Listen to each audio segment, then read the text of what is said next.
Estamos con Juan Luis Izaza, el vicepresidente planner de DDB Latina, un colombiano talentoso aquí en la ciudad de Miami que hoy nos recibe, deja a un lado sus reuniones y toda su agenda que está copada para dedicarle un rato a la academia y a la industria publicitaria.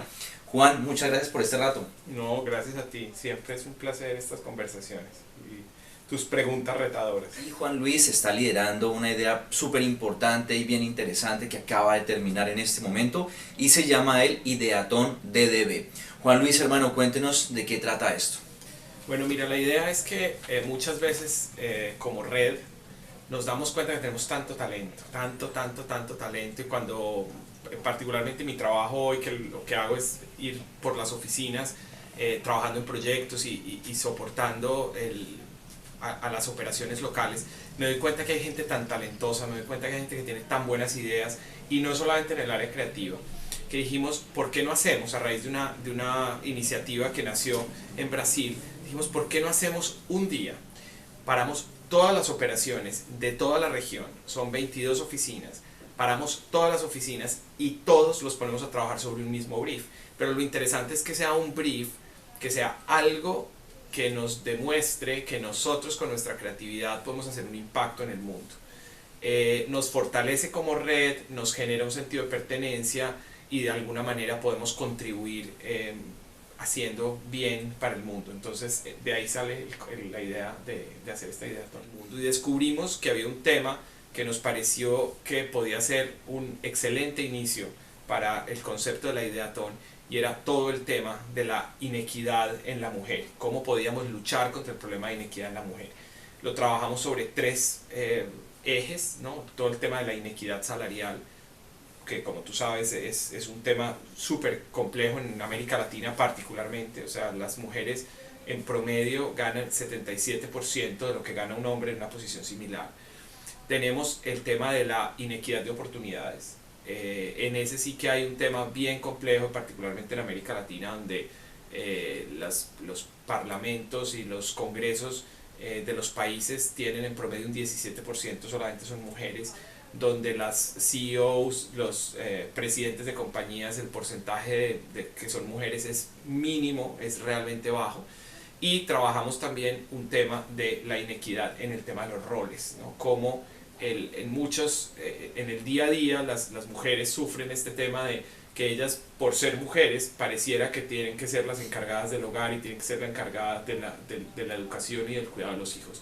Entonces, sobre esos tres ejes trabajamos el tema de la inequidad, y tuvimos un jurado, la verdad, de primer nivel, mujeres muy influyentes, periodistas, editoras de revistas, miembros de ONGs. En realidad las propuestas fueron súper interesantes, y lo más difícil fue tratar de decidir cuáles iban a ser las ganadoras, porque todas tenían algo muy original, pero al final teníamos que ver cuáles iban a tener el mayor impacto, cuáles podían trascender, cuál se podía poner en práctica, y así es como llegamos a la conclusión. Hasta el último momento no podíamos tomar la decisión, fue bastante difícil.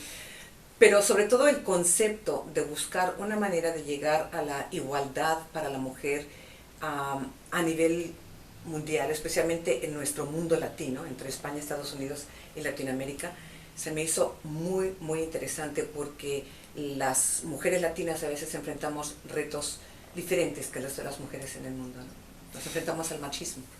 Colombia sugirió que el mundo se imagine una vida viviendo al 77%.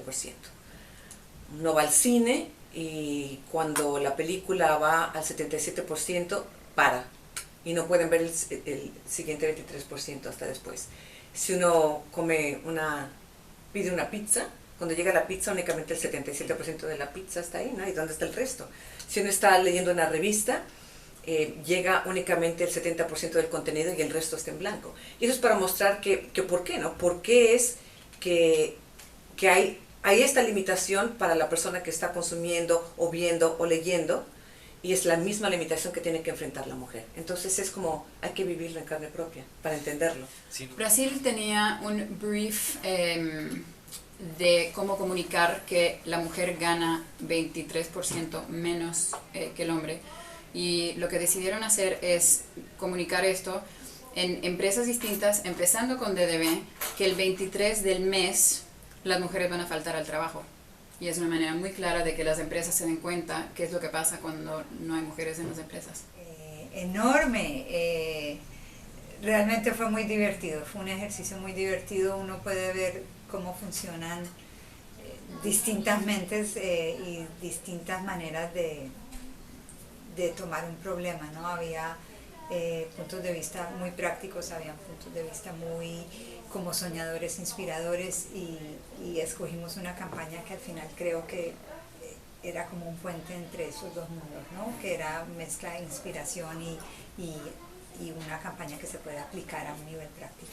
Tuvimos 3 menciones especiales, una para DDB México, otra para DDB Colombia y otra para DDB para Alma, que es la agencia hispana de la red que está basada aquí en la oficina de Miami. Y tuvimos un gran ganador que fue DDB Brasil, con una idea increíble donde realmente mucho en la discusión del jurado estuvo cómo calificamos que la idea sea una idea que realmente vaya a tener impacto real. Y es una de las cosas más interesantes, porque el problema que tenemos como somos una agencia de comunicación es que siempre nos vamos a tratar de pensar en términos de hacer una campaña, de dar un mensaje, ¿no? Entonces lo interesante, me parece que tuvo un común denominador las ideas, es que eran ideas pensadas para la acción, o sea, para realmente tener un impacto real. Y la idea de Brasil realmente es impresionante porque nos pone, lo que quieren plantear es que realmente un día nos demos cuenta de lo que pasaría si no estuvieran las mujeres en las posiciones directivas, qué pasaría si no estuvieran las mujeres en los cargos que están, qué pasaría si no estuvieran haciendo su trabajo, con lo cual pues el jurado se impactó mucho con la idea. Bueno, hablemos de la creatividad. La creatividad especialmente en nuestra tierra, en nuestro país de Colombia. ¿Qué hizo Colombia? ¿Qué presentó? ¿Por qué no ganó? ¿Qué nos faltó para ganar? No, Colombia presentó una idea increíble que la verdad es que estuvo punteando ahí, pues si hubiera un plata sería sin duda de Colombia, es decir, de las 3 menciones la que más puntos tuvo fue Colombia. No, una idea espectacular, de hecho el jurado estuvo ahí debatiéndose un buen rato sobre si Brasil o Colombia. No, creo que no faltó nada, realmente fue simplemente que, digamos, Brasil complementó como 2 ideas y probablemente les dio un poco más de peso para terminar ganando, pero creo que Colombia se tiene que sentir muy satisfecho, nos dio mucha emoción y mucha alegría, aparte que como íbamos viendo cada uno de los países cuando se conectaba a presentar pues en directo sus ideas con el jurado, cuando se conecta a Colombia se nota que es Colombia, entonces este entusiasmo y toda la gente emocionada para contar la idea, un grupo de todos los que participaron, la verdad es que fue muy emocionante ver la participación de Colombia y ver que el país hizo un trabajo tan bueno, ¿no? Su idea también increíblemente impactante y muy fuerte que podría ayudar a definitivamente transformar sobre todo el tema de la inequidad salarial, que fue el foco en el que ellos se concentraron. Es profesor en la Escuela de Creatividad Underground en la ciudad de Bogotá.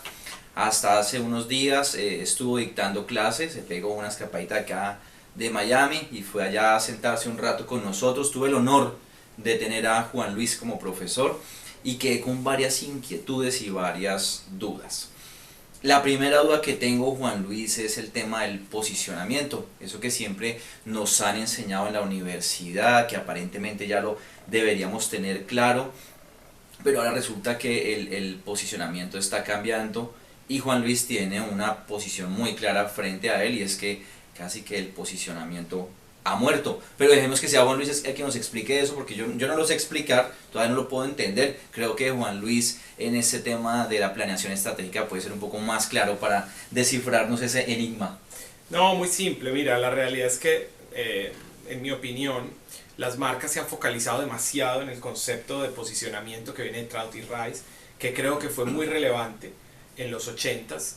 Creo que estábamos, y en eso creo que no hay discusión, estábamos en un entorno completamente distinto en el tema de construcción de marca, de comunicación de marca, de mercadotecnia mismo, con lo cual evidentemente hoy estamos ante un consumidor conectado que tiene la forma de conectarse con las marcas dirigida y manejada por él, y eso hace que el concepto de posicionamiento, como esta idea de el cerebro de la gente tiene unas cajitas y yo tengo que acomodar mi marca en una de esas cajitas, me parece simplemente que ya no es relevante.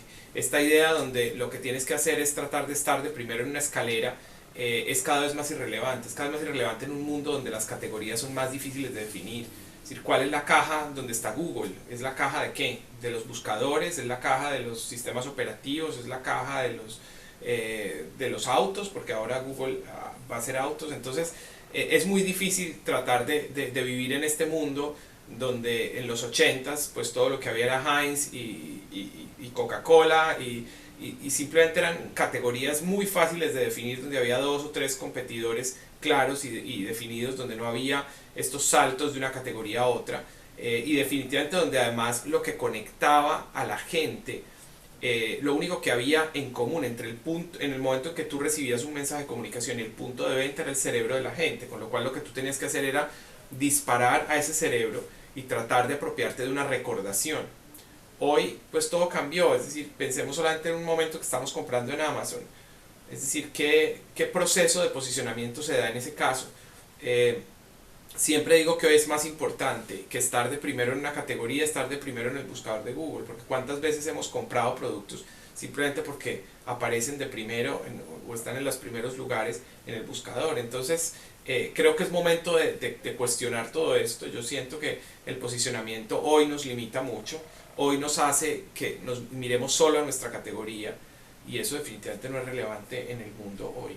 Juan, entender eso es un poco difícil porque una marca diría, entonces yo tengo que perder un poco de mi esencia y de lo que hago para de repente poder hacer poder tener una disrupción en la categoría, poderme salir un poco de lo normal y empezar a experimentar otras áreas de negocio. Eso es muy complicado para una marca tan tradicional. Vaya y dígale eso a un banco de Bogotá, vaya y dígale uno eso a una bebida tradicional en Colombia. Hablemos puntualmente de nuestro país, ¿no? ¿Cómo empieza uno a hacer esa evolución en el cerebro de los gerentes de mercadeo? Mira, pero está muy buena tu pregunta, porque no quiere decir que entonces ahora las marcas no signifiquen. Las marcas tienen que significar y las marcas tienen que seguir teniendo un territorio emocional. Lo que no deberíamos hacer, o lo que yo no recomiendo, es que definas ese territorio emocional en función de cuáles son los territorios de tu categoría o de tus competidores. Eso es lo que a mí me parece que es un error, pero definitivamente es importante el awareness de una marca, las asociaciones emocionales de una marca siguen siendo muy relevantes. Es muy importante que una marca sea capaz de construir un significado, sin duda. Lo importante es que sea capaz de construir ese significado en función de la vida de la gente, no en función de su competidor. ¿Sabes cuál es el gran problema con muchas marcas, no solo en Colombia, en todo el mundo? Es que los gerentes de marcas se obsesionan terriblemente con la competencia y lo único que hacen es mirar a su competidor y mirar a su competidor y mirar a su competidor. ¿Y sabes qué pasa? Yo aprendí hace mucho tiempo que cuando lo único que tú haces es mirar a tu competencia, terminas pareciéndotele. Porque si ese es tu único criterio, pues es lo único que haces. Y se vuelve una guerra donde tú pareciera como estas escenas de una película en la que todo pareciera que se quedara en silencio y tú te quedas únicamente mirando al competidor y se vuelve tu único criterio y como que desapareciera el resto del mundo. ¿Y sabes qué pasa? Que es que el resto del mundo es donde está pasando todo y la vida del consumidor pasa en ese mundo, no en tu mundo. En lo personal y lo que estoy tratando de impulsar con DDB y que hemos logrado con los planners globales es dejar de hacer estos cuadros donde tratamos de ubicar a los competidores y ubicar nuestra marca y empezar a decir, cambiemos ese cuadro por la vida del consumidor y tratemos de pensar dónde está la marca en la vida del consumidor. Es un ejercicio de pensar de otra manera que yo creo que siempre nos enriquece y nos pone a pensar desde otra perspectiva, pero igual si alguien quiere seguir usando la teoría del posicionamiento me parece también respetable.